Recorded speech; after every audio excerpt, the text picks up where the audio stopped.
So we're looking at, we want to write the equation of the graph that is described by the following characteristics. So we know that the function is f of x is equal to x squared. Now, if it's moved 3 units to the left, okay, then we have a function, let's call it f1 of x is equal, it's moved 3 units to the left, so that means x, and that will be 3 units to the left is a horizontal move, plus 3 quantity squared.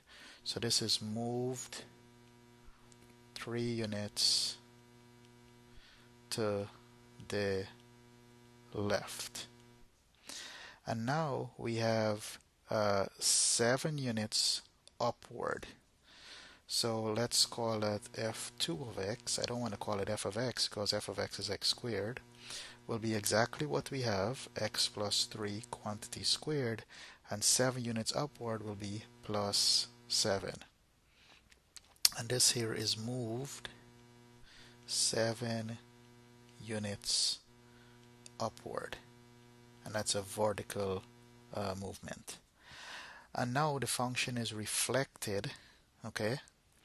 Now it is reflected in the x-axis, so we can call this f3 of x will be equal to minus x plus 3 quantity squared, okay? And this now becomes minus 7, and this is a reflection in the x-axis. So our final answer, we can call it g of x, h of x, whatever we want to call it. We can say h of x is equal to minus the quantity of x plus 3 squared minus 7. And if you sketch the graph of that,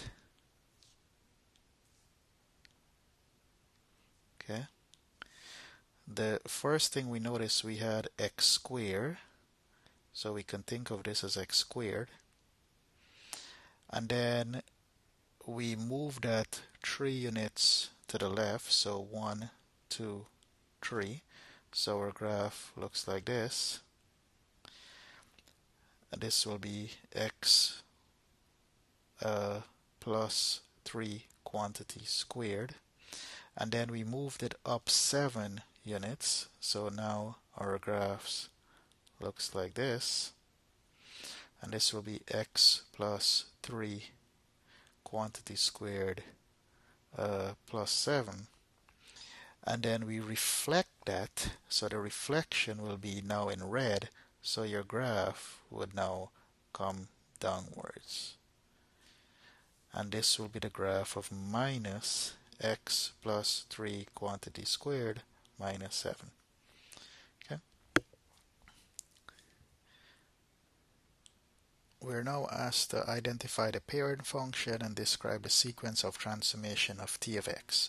So I'm going to bullet it. The first thing, the minus. The parent function here, parent function is x squared. Okay. Then we have the negative. The negative tells us there is a reflection in the x-axis. And then we have a plus, we have the 1/4 actually. The 1/4 tells us that there's a vertical shrink by 1/4, and you can say unit. And then we have the plus 2. So the plus 2 tells us there is a horizontal shift 2 units to the left. And then we have the minus 5, which tells us there's a vertical shift of 5 units downward. And those are all the sequence of transformation. Okay, so we're given two functions and we have to find the composition of the functions, the inverse, and then evaluate it at -2.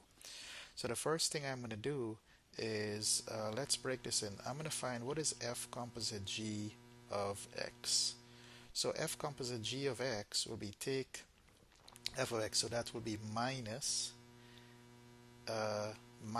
x squared over 8 plus 1.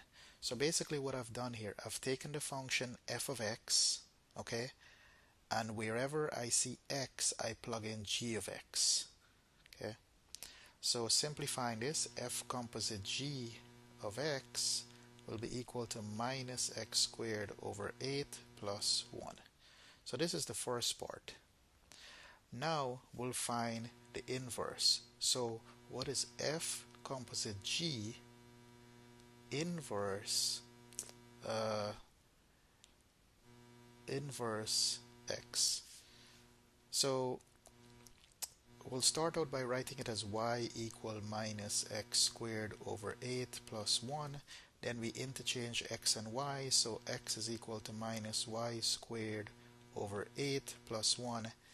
And then we solve for y. So we have x minus 1 is equal to minus y squared over 8. And then we multiply both sides by 8, so x minus 1 is equal to minus y squared. So we have y is equal to plus or minus the square root of negative on the outside, and that is, well, the negative will cancel out, so that becomes negative 8x plus 8. Well, remember, x has to be greater than 0, so y is equal to the square root of negative 8x plus 8. And now we can actually figure out what is f composite g inverse of -2. So y was the square root of negative 8x plus 8, and this is the same as f composite g inverse of x. So f composite g inverse of -2 would be the square root of negative 8 times -2 plus 8, which is equal to the square root of 16 plus 8, and that is equal to the square root of 24. So f composite g inverse of -2 is equal to the square root of 24. Now keep in mind that if this condition was not given to you, okay, then the inverse would not have existed, because we'll have a plus and a minus here.